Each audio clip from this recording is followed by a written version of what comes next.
स्थानदेवताभ्यो नमः। नगरस्थदेवताभ्यो नमः।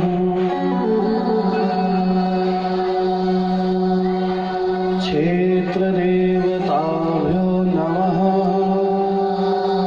मण्डलस्थदेवताभ्यो नमः। लम्बोदरं परमशं धरमेकदन्तं रक्ताम्बरं त्रिनयनं परमं पवित्रम् दिवाकरकरो ज्वलकायकान्ति विघ्नेश्वरं सकलविघ्नहरं नमामि। सुरासुरैषविदपादपङ्कजं करे विराजत कमनीयपुस्तकम् विरञ्चि पत्नी कमलासने स्थिता सरस्वतीन ततुवाचमि सदा। कैलासपीठासनमध्यसंस्थं भक्तासनन्दादिभिरच्यमानं भक्तार्तिदावानलप्रमेयं ध्यायेदुमालिं घृतविश्वभूषणम्। श्रीरामचन्द्रचरणौ मनिषा स्मरामि। श्रीरामचन्द्रचरणौ वचसा गृह्णामि। श्रीरामचन्द्रचरणौ शिरसा नमामि। श्रीरामचन्द्रचरणौ शरणं प्रपद्ये। किरीट केयूरमहार्हनिशगै मयूक्तमालङ्कृत सर्वगात्रम् पीताम्बरं काञ्चनचित्रनभ मालाधरौ केशवमधुपै। राधा साध्यं साधनं यस्य राधा मन्त्रो राधा मन्त्रदात्री च राधा सर्वं राधा जीवनं यस्य राधा राधा राधा वाचिकीं तस्य शेषः। अतुलितबलधाममहिं शैलाभदेहम् धनुजवनकृशानं ज्ञानिनामाग्रगण्यम् सकलगुणनिधानो वानराणामधीशम् रघुपतिप्रियभक्तं वादजातं नमामि। मेधासिदेवि विदिताखिलसहस्रशारा दुर्गासि दुर्गभवसागरनौरसङ्गा श्रीकेटभारिहरे कृताधिवासा गौरी त्वमेव शशिमौलिकृता प्रतिष्ठा। ब्रह्मस्थान सरोज मध्यविलसच्चितांशुपीठस्थितम् विस्फुजत सूर्यरुचिम्बराभयकरम् कर्पूरकुन्दोज्ज्वलम्। श्वेतस्रवशिरानुलेपनयुतम् विद्युद्रुजाकान्तया संश्लिष्टार्धतनुं प्रसन्नवदनम् वन्दे गुरुं सादरम्। नमोऽस्तु ते व्यास विशालबुद्धे पुल्लारविन्दायतवक्त्रनेत्र येन त्वया भारततैलपूर्णः प्रज्वालितो ज्ञानमयप्रदीपः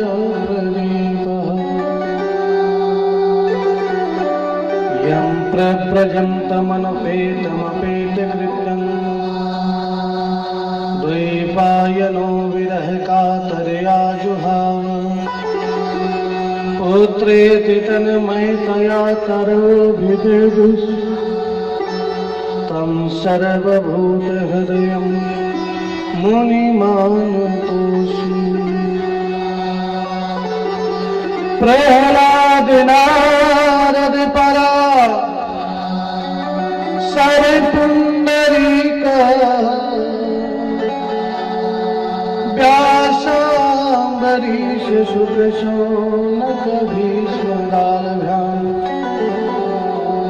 ऋग्वाङ्गदार्जुन वसिष्ठविभीषणादि पुण्यानि मां परमभागवता स्मरामि। नारायणं नमस्कृत्य नरं चैव नरोत्तमं देवीं सरस्वतीं व्यासं ततो जयमुदीरये। जय जय जय राधा रमण जय जय नवल किशोर जय गोपी चितचोर प्रभु जय जय माखन चोर।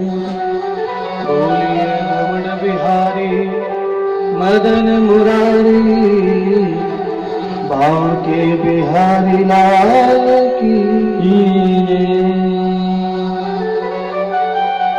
परब्रह्म परात्पर अखिलेश्वर कारण करुणा वरुणालय परम आनंद कंद यशोदानंद ब्रह्मानंद जगत वंदे साक्षात बिहारी जी की प्रतिमूर्ति श्रीमद् भागवत महापुराण। आज हम पंचम दिवस की कथा श्रवण करेंगे। कथा में प्रवेश करें कि उससे पहले भगवान नाम का संकीर्तन करेंगे। इस वातावरण को, अपनी वाणी को, अपने शरीर को पवित्र करें।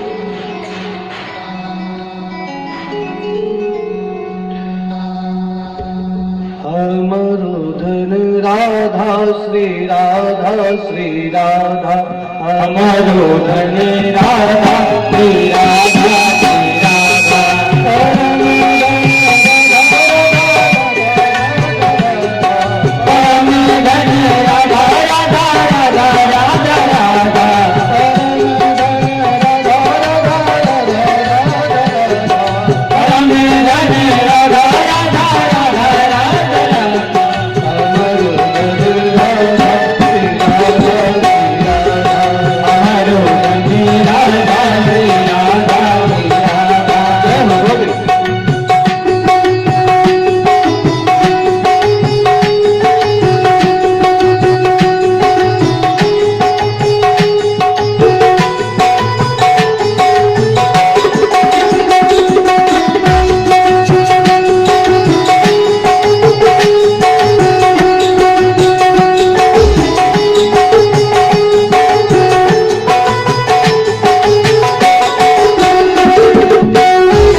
भरा ब्रजधाम है,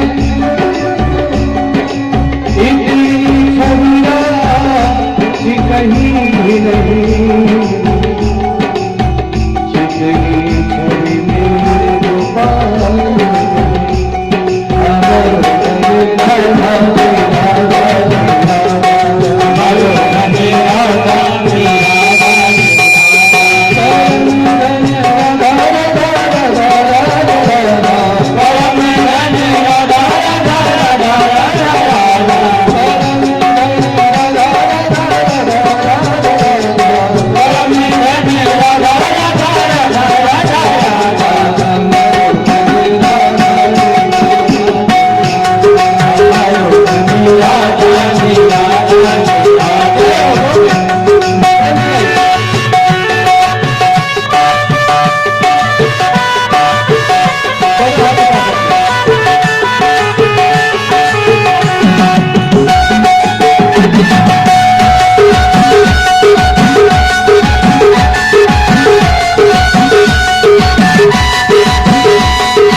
परमात्मा की असीम कृपा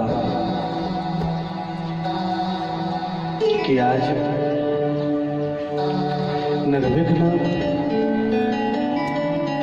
पंचम दिवस की कथा आज सुनेंगे हम। आज भागवत महापुराण के चरणों में हम पंचम सुमन अर्पित करेंगे।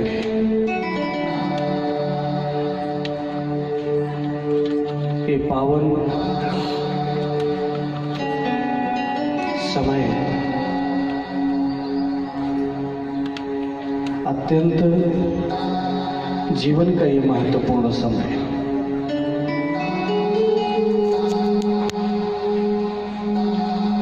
जो इस कार्य की मुख्य यजमान हैं श्री केशव तिवारी जी, उनके संपूर्ण परिवार को इस व्यासपीठ से कोटि कोटि आशीर्वाद। जितने भक्त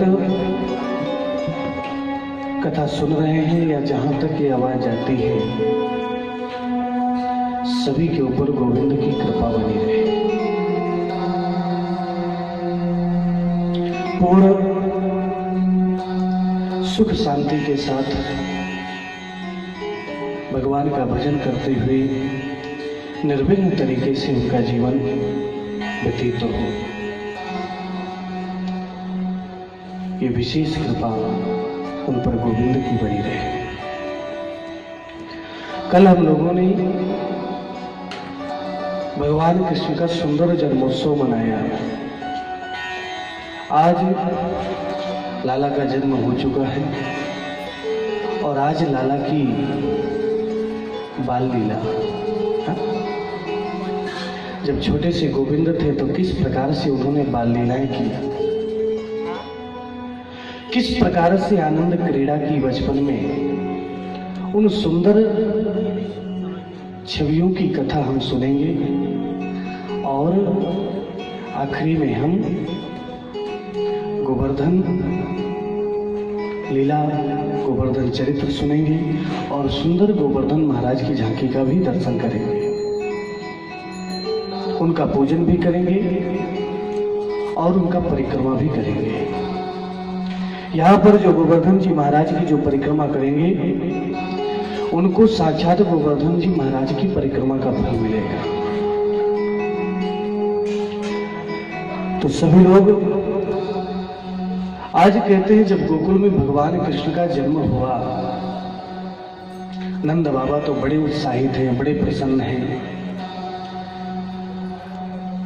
सुंदर बधाई हो रही है, सुंदर भजन गाए जा रहे हैं, सुंदर उत्सव मनाए जा रहे हैं।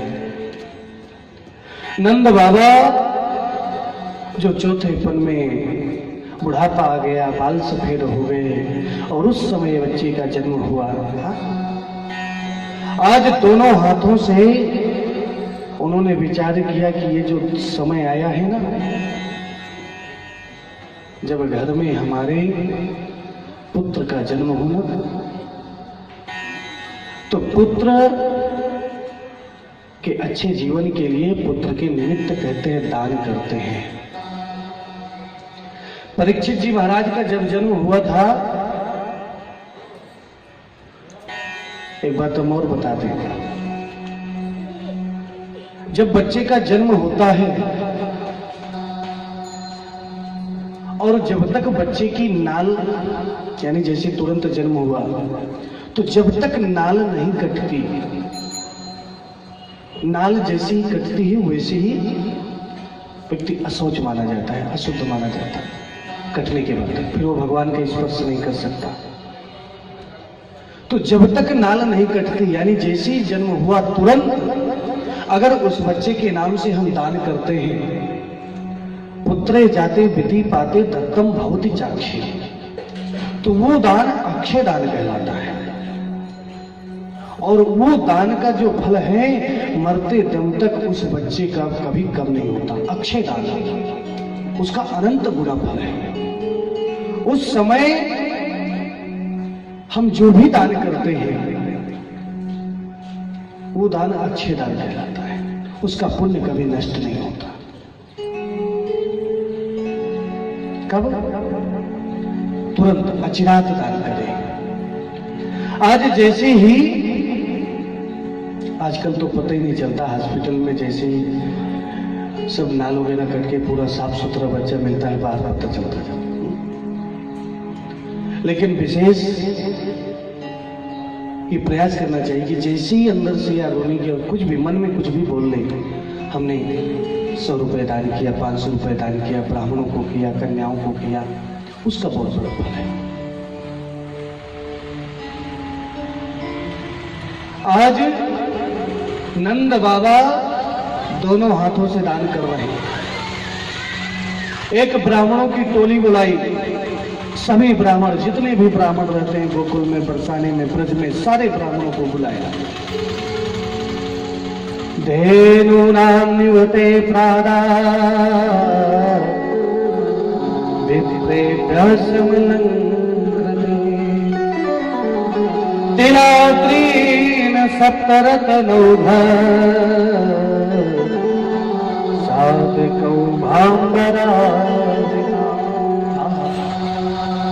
धेनूनां निवते प्रादा, करोड़ों गायों का दान किया। और ऐसे ही नहीं, सब अलंकृते, उनका पूरा अलंकार करके, पूरा गाय का श्रृंगार करके जो है करोड़ों गायों का दान ब्राह्मणों को किया। और इतने ही तिलाद्रीन सप्त रत्नौघ, कहते हैं तिलों के बड़े बड़े पहाड़ जैसे बना करके अन्न दान किया, रत्नों का दान किया, आभूषणों का दान किया, सोने चांदी का दान किया। और इतना दान किया कि नंद कछु इतनो जो दियो, घन श्याम कुबेर कीमति बोरी, देखत मोहि लुटाय दियो, बची छछिया बछिया न पिछोरी। गायों का दान, वस्त्र का दान, अन्न का दान, इतना दान किया कि आज नंद बाबा के यहाँ जो भी आता है, अगर वो जिस पे हाथ रख देता है, मुझे आवश्यकता है, ले जाए। अरे आज जितना बड़ा धन मुझे मिला है, उस धन के सामने तो ये कुछ भी नहीं है। आज बड़े उत्सव मनाए जा रहे हैं वहां पर। सारी गोपिकाएं, सारी गोकुल की माताएं सुंदर सज सज करके आती हैं, माखन मिश्री के लड्डू बना करके प्रसाद लेकर के आती हैं, और सब जो है सुंदर बधाई गा रही हैं, सुंदर उत्सव मनाए जा रहे हैं। जिसको भी मालूम होता है कि नंद बाबा के यहाँ पुत्र का जन्म हुआ, वही तुरंत आकर के आता है कि मैं भी जाकर के बधाई में सम्मिलित हूँ। क्यों? इतने सालों के बाद बेटा हुआ। एक तो कहते हैं महाराज इतनी बूढ़ी माता आई, 95 साल की बूढ़ी माता, एक भी दांत नहीं, आंखों से दिखाई नहीं देता, कानों से बराबर सुनाई दे देता। किसी ने जोर से बोल दिया नंद के यहाँ लाला हुआ है, तो वो भी प्रसन्न हो गई, मैं भी जाकर के दर्शन करूंगी। और ऐसे नहीं सज करके जाऊं। आज वो 95 साल की माता भी सजने लगी, लेकिन फर्क ये है दिखाई बराबर देता नहीं। तो जो आंखों में लगाना है उसको ओठों में लगा लिया, और जो ओठों में लगाना है उसको आंखों में लगा लिया। ऐसे श्रृंगार करके वहां पर पहुंची। जैसे ही और वहां पर जैसे ही पहुंची, वहां तो सुंदर नृत्य हो रहे, सुंदर बधाई गाई जा रही। जो माखन और मिश्री के लड्डू है ना, वो तो फेंके जा रहे हैं। और एक कहते हैं ग्वालवाल ने एक लड्डू बनाया और ऐसे जोर से फेंका कि संयोग से जो बूढ़ी माता जी थी ना, उनके मुख में लड्डू लगा। एक बात और बता दें, अगर मुख में दांत होते तो लड्डू रुक जाता, लेकिन माता जी के मुख में दांत तो थे नहीं। जैसे ही मुंह में टकराया, रुकने के लिए कोई दरवाजे ही नहीं, सीधे अंदर पेट चला गया। फिर भी माता जी पूछ रही क्या हुआ? बोले ये बताओ, ये माखन मिश्री खाया तुमने, कैसा था? बोले बहुत मीठा था। तो बोले बस मीठा हुआ। आज इतने उत्सव मनाए जा रहे हैं। अहो ते देवकी पुत्रा, धीरे धीरे कहते हैं 5-6 दिन व्यतीत हो गए। आज जो मथुरा के राजा जो कंस है ना,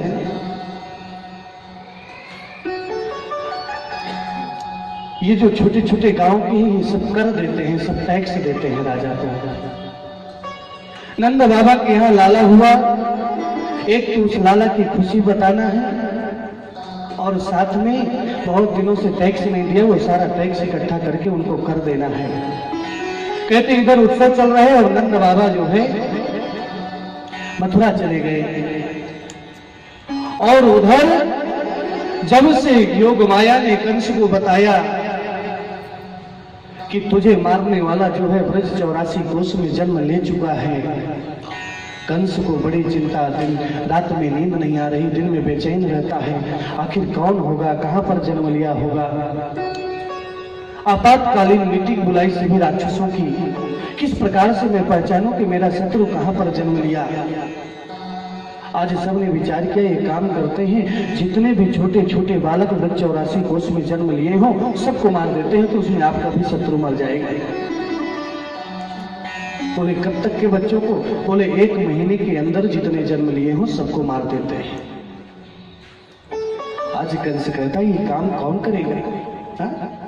किसको अंदर जाने देंगे।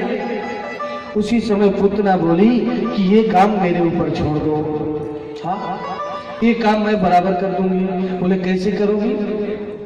इतने बड़े बड़े दांत, इतना भयंकर चेहरा है, इतना विशाल शरीर है, कोई तुम्हें घर घुसने देगा? बोले स्वरूप तो मैं तुरंत बदल लेती हूँ, हाँ आज तो बिल्कुल बहुत सारी सुविधाएं हैं, मेकअप तुरंत हो जाता है। अब तो कहते हैं पुतना ने सुंदर स्वरूप बनाया। बोले ये फिर भी बहुत विशाल शरीर है, भयंकर शरीर है, पहचान जाएंगे? बोले बिल्कुल नहीं पहचानेंगे। बोले कैसे? बोले ब्रज में एक रीत रिवाज है, क्या? जो नई बहुएं रहती है ना वो घूंघट करती है, हाँ? मैं घूंघट करके जाऊंगी तो वहां तो पहचान ही नहीं पाएंगे। और पूतना को कहते हैं वहां से भेज दिया गया।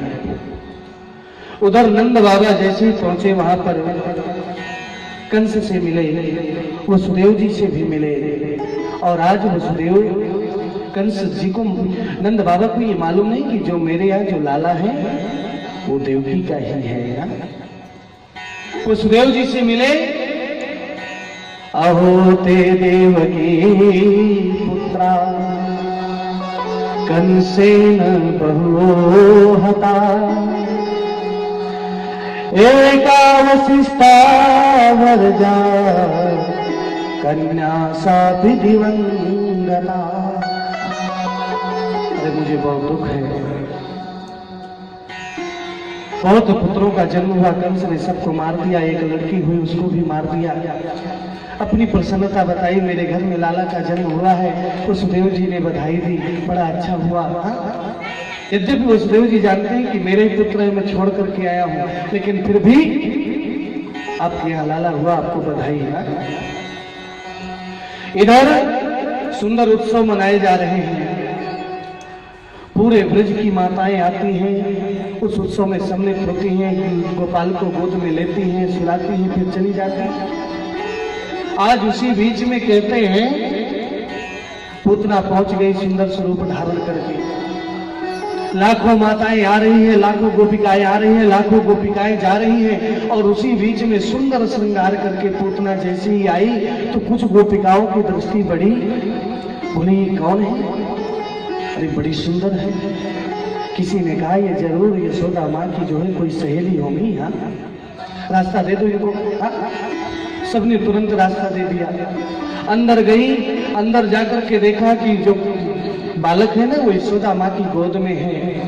यशोदा माँ ने जैसे ही पूतना को देखा, अरे तुम कौन हो, कहाँ से आई हो? बोले बस पता चला कि आपके यहाँ लाला हुआ है, सो आशीर्वाद देने आ गई। अब तो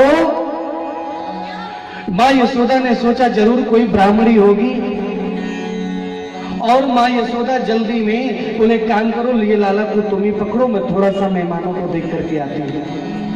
पूतना ने विचार किया यही तो मैं चाहती थी, कब मेरे गोद में आए और मैं अपना काम करके जाऊं।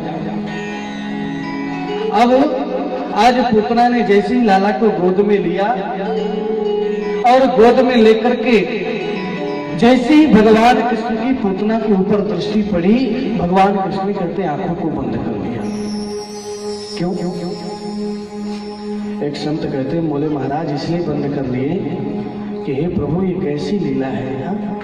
जब मैं राम बन करके आया तो सबसे पहले मुझे ताड़का को मारना पड़ा, अब इस जन्म में कृष्ण बन करके आया हूं तो फिर से मुझे पूतना को ही मारना पड़ा। सबसे पहले मुझे राक्षसी को ही क्यों उद्धार करना पड़ता है। एक शिव संत कहते हैं, बोले महाराज इसलिए नहीं बंद किया, उन्होंने इसलिए बंद किया कि बताओ मैं इसका क्या करूं। एक तरफ ये विष लगा करके दूध पिलाने वाली है और दूध पिलाने का कार्य मां करती है, अब इसको मैं कौन सी गति दूं? मां की गति दूं कि एक राक्षस की गति दूं? एक तो संत कहते हैं, बोले महाराज आंख इसलिए बंद कर ली क्योंकि भगवान की जो दोनों आंखें हैं ना, एक सूर्य है और एक चंद्र है। यानी सूर्य भगवान और चंद्र भगवान ने विचार किया कि इस राक्षसी को जो भगवान को मारने के उद्देश्य से आई है उसको हमें नहीं देखना, और वो दोनों जो है बंद हो गए। कई तरह प्रकार के विचार करते हैं। और आज कहते जैसे वहां पर किसी को न देखा, पूतना ने तुरंत भगवान कृष्ण को दूध पिलाने लगी। विचार किया दूध पिलाती हूँ, 1 मिनट के अंदर जैसे जहर जाएगा तुरंत मर जाएगा और छोड़ करके चली जाऊं। अब पिलाने लगी दूध, 1 मिनट हो गए, 2 मिनट हो गए, भगवान कृष्ण पीते जा रहे हैं, 5 मिनट हो गए, 10 मिनट हो गए, आधे घंटे हो गए। आज पूतना सोचने लगी ये बालक मर क्यों नहीं रहा। अब भगवान ने जैसे ही पूरा दूध पी गए, अब दूध पीने के बाद वो क्या पीने लगे? प्राणों को पीने लगे। और जैसे ही प्राणों को पीने लगे, अब तो पूतना घबराने लगी, सांस लेने में दिक्कत होने लगी, जोर जोर से आवाज देने लगी, सामुंच मुंचाल अमित प्रहासनी निष्पीड माना खिल जीव कर्मणि, अरे मुझे छोड़ दो, मुझे छोड़ दो। आज 7 दिन के गोविंद बोल पड़े, अरे मौसी मैं जिसको पकड़ लेता हूं ना छोड़ता नहीं है। मैं केवल पकड़ना जानता हूं, छोड़ना नहीं जानता। और आज पूतना नीचे फेंक रही, लेकिन भगवान कृष्ण ने जोरों से पकड़ लिया है। अब तो पूतना जो है भगवान कृष्ण को लेकर के बाहर भगी, अपना विशाल रूप धारण कर लिया और उस विशाल रूप धारण करके जंगल में चली गई। और कहते वहीं पर भगवान ने धीरे धीरे करके उसके पूरे प्राणों को पी लिया और आज जो है पूतना धड़ाम से पृथ्वी पर गिर पड़ी। बोलिए वृंदावन बिहारी लाल की। अब तो जैसी धड़ाम की आवाज हुई, सारी गोपिकाएं, सारी माताएं बाहर तरफ दौड़ पड़ी।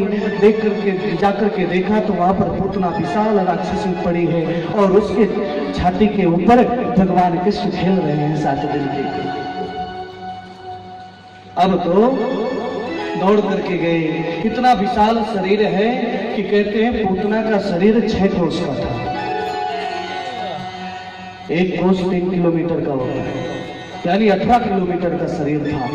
जितने में वो शरीर गिरा, वहां तक के जितने घर हैं, जितने मकान, जितने पेड़ पौधे सब टूट गए। सीढ़ी लगा करके उसके ऊपर चढ़ करके गोविंद को उतारा गया। आज सारी माताओं ने कहा, अरे गोविंद को जो है जरूर बहुत बड़ी नजर लग गई है, बहुत बड़ा दोष हो गया है, राक्षसी का स्पर्श किया है, एक काम करते इसको थोड़ा सा झाड़ा देते हैं। हाँ,